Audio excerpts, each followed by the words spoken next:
तो देखो यार, मोटिवेशन का तो सिंपल सी कहानी है। मोटिवेशन ये कोई परमानेंट तो चीज है नहीं जिस पे तुम रिलाय करो, समझ में आया? ये एक इनिशिएटिंग फैक्टर है, जैसे वो क्या होते हैं, कैटलिस्ट, जो रिएक्शन को चालू करने के या उसके मैकेनिज्म को तेज करने के काम आती है, बट रिएक्शन कैटलिस्ट नहीं करवाता है, ठीक है? वो सिर्फ एक रोल प्ले करता है। तो motivation is not a permanent source जो आप इस पे इतना ज्यादा भरोसा कर रहे हो।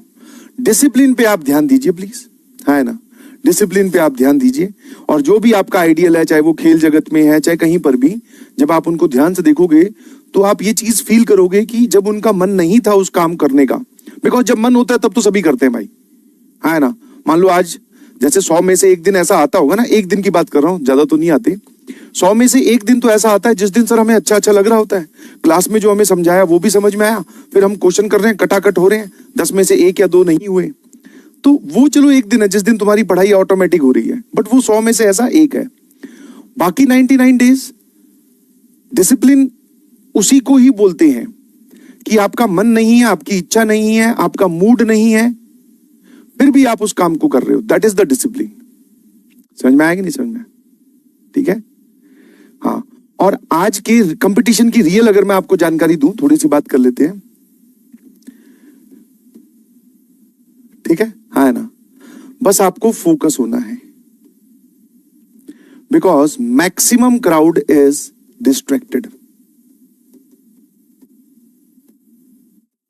मैक्सिमम क्राउड जो है वो डिस्ट्रैक्टेड है। आपको सिर्फ और सिर्फ फोकस होना है कि हाँ भाई, मेरा आज का जो टास्क है वो ये टास्क है, इसमें से मैं कोशिश करूंगा कि सारे कंप्लीट हो, जब तक कंप्लीट ना हो तब तक सोऊंगा नहीं, बट फिर भी कोई टास्क रह गया तो उसको आने वाले दिन कैरी फॉरवर्ड करो, मतलब अगले दिन पे उसको लेके जाओ, फिर वहां पर कंप्लीट कर दो, ठीक है ना? बस।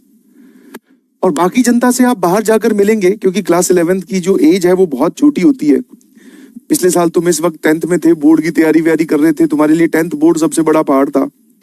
अब तुम 11th में आ गए हो तो सर बोर्ड नहीं है बट स्कूल के एग्जाम है, जेई का प्रेशर हम इतना तरीके से अभी ले नहीं पा रहे हैं, या ले रहे हैं तो हैंडल नहीं कर पा रहे हैं, तो सब लोग डिस्ट्रैक्टेड हैं। कुछ लोग पढ़ाई छोड़ चुके हैं, कुछ कर भी रहे हैं तो मन मार कर आधी कर रहे हैं, आधी नहीं कर रहे हैं, बट कुछ जो क्राउड सीरियस है, फोकस है, वो निकाल ले जाएगा गेम, चाहे उनके अभी चाहे कितने भी मार्क्स आ रहे हो टेस्ट में। समझ में आया? ऐसा नहीं होता है कि जब आप सेलेक्ट होते हो तो तुम्हारे टेस्ट में हमेशा टॉप ही रैंक आई हो। समझ में आया? तुम्हें ऐसा लगता हो ना, जो बच्चे सेलेक्ट होते होंगे जेई में एडवांस में, सर उनका अगर हम 11th 12th के सारे टेस्ट उठाकर देखें तो उनके हमेशा फिजिक्स केमिस्ट्री मैथ में फुल आउट ऑफ फुल रहे होंगे, या फिर सर 100 में से 90 मार्क्स तो रह ही रहे होंगे। उन्होंने एक भी टेस्ट नहीं छोड़ा होगा, उन्होंने एक भी क्लास नहीं छोड़ी होगी। तुम्हें ऐसा दिमाग में लग रहा होगा, ऐसा नहीं होता है। वो भी तुम्हारी तरह ही है, उनका भी बैकलॉग है, उन्होंने भी टेस्ट छोड़े, बट हाँ ये चीजें धीरे धीरे रियलाइज हुई, बट उन्होंने कभी रुका ही नहीं, है ना? थोड़ा ब्रेक लिया तो वो एक अलग कहानी है, बट वापस ट्रैक पर आए, अपने आप को फिर समझा कर बैठाया स्टडी टेबल पे कि भाई यही काम हमें करना है, ठीक है ना? तो ऐसा नहीं होता है। समझ गए कि नहीं समझे? तो ये अपने दिमाग से निकाल दो, जो आइडियल इमेज है, आइडियल कुछ नहीं होता है। जैसा आप हैं, जैसी आपकी जर्नी चल रही है, वैसे ही सेलेक्टेड स्टूडेंट्स की भी जर्नी चलती है, बट हाँ एक डिफरेंस जो आप क्रिएट कर सकते हैं, दैट इज कि आपको रुकना नहीं है भाई। 100% टास्क मिल रहा है, 60% हो रहा है उतना कर ले, 70 हो रहा है उतना कर ले, 50 हो रहा है उतना तो कर।